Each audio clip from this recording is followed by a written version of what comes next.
సదాశివసమారంభాం వ్యాసశంకరమధ్యమాం అస్మదాచార్యపర్యంతాం వందే గురుపరంపరాం.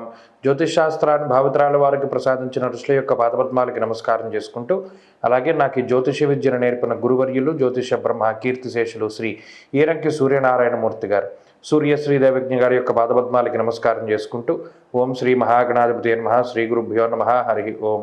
వీక్షకులందరికీ నమస్కారం. మీనరాశి వారికి ఈ వారం సానుకూలమైనటువంటి గ్రహస్థితి గోచరిస్తూ ఉన్నది. వక్రించిన శనేశ్వరుడు కొంత ఆ ఏలినాటి శని ప్రభావం ఆ తీవ్రతను తగ్గించి వేస్తూ ఉంటే, కుజుడు తృతీయంలో పూర్తిగా అనుకూలంగా ఉన్నారు. అలాగే ఈ వారంలో పంచమ స్థానంలో శుక్రుడు కానీ, షష్ఠ స్థానమందు బుధుడు కానీ, అలాగే చంద్రబలం కానీ, ఇవన్నీ కూడా మీనరాశి వారికి చాలా అనుకూలించేటువంటి గ్రహాలుగా చెప్పవచ్చును. ప్రత్యేకించి ఈ వారంలో మానసిక ప్రశాంతత ఉంటుంది. నచ్చినటువంటి ప్రాంతాలని సందర్శనం చేయగలుగుతారు, నచ్చినటువంటి వ్యక్తులతో మాట్లాడగలుగుతారు, నచ్చినటువంటి ఆహార పదార్థాలను భుజించగలుగుతారు, నచ్చినటువంటి వృత్తి ఉద్యోగాలలో ముందుకు సాగగలుగుతారు, లేదా మీకుండేటువంటి వృత్తి ఉద్యోగాల్లో మీకు నచ్చినటువంటి సమయాల్లో నచ్చినటువంటి విధానంగా మీరు ముందుకు వెళ్ళేటువంటి పరిస్థితులు గోచరిస్తూ ఉన్నాయి. అంతేకాక చాలా కాలం తర్వాత మిత్రుల్ని సన్నిహితుల్ని కలవగలుగుతారు. ఉద్యోగపరంగా, వ్యాపారపరంగా క్రియాశీలకమైనటువంటి మార్పులు ఉన్నాయి.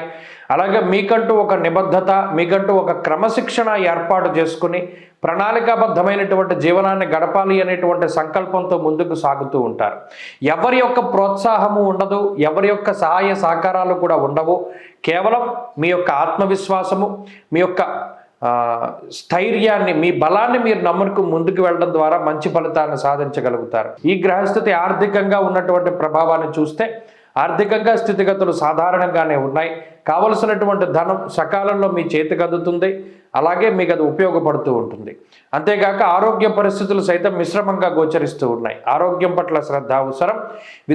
విద్యార్థులకి ఈ గ్రహస్థితి చాలా అనుకూలంగా ఉన్నది. వైద్య విద్య, అలాగే పోటీ పరీక్షలు, మౌఖిక పరీక్షల్లో విజయాన్ని సాధించడానికి అవకాశం ఉంటుంది. అలాగే ఉద్యోగస్తులు, వ్యాపారస్తులు ఈ వారంలో లబ్ధి పొందుతారు. ఉద్యోగంలో పదోన్నతులు, వ్యాపార పరంగా ఉన్నతమైనటువంటి లాభాన్ని ఆర్జించడానికి అవకాశం ఉంటుంది. స్త్రీలకి ఈ గ్రహస్థితి ప్రత్యేకించి మానసిక ప్రశాంతతని ఇస్తుంది. కోరుకున్నటువంటి శరీరం, కోరుకున్నటువంటి వర్చస్సు, కోరుకున్నటువంటి శరీరాకృతి వ్యాయామాల పరంగా కానివ్వండి, లేకపోతే మీరు కోరుకున్నటువంటి విధంగా మీరు తెల్లవారుజామున 8 గంటలకు లేవాలి, ఇలా ఉండాలి, ఈ ప్రణాళికాబద్ధమైన జీవనాన్ని గడపాలి అని ఏవైతే మీరు నిర్ణయాన్ని తీసుకుంటారు, అవన్నీ కూడా చక్కగా ముందుకు సాగుతూ చక్కటి ఆరోగ్యము, చక్కటి జీవన విధానము, నడవడిక, క్రమశిక్షణతోటి స్త్రీలు ముందుకు సాగడానికి ఈ గ్రహస్థితి సహకరిస్తుంది. మీనరాశి వారి వారంలో మరింత అనుకూలమైనటువంటి ఫలితాన్ని సాధించడానికై సుబ్రహ్మణ్యేశ్వర స్వామి వారి యొక్క ఆరాధన చేస్తూ ఉండడం చెప్పదగినటువంటి సూచన. ఈ వారంలో కలిసి వచ్చేటువంటి రోజు శుక్రవారంగా చెప్పవచ్చును. అదృష్ట సంఖ్య 2, అదృష్ట వర్ణము తెలుపు. స్వస్తి.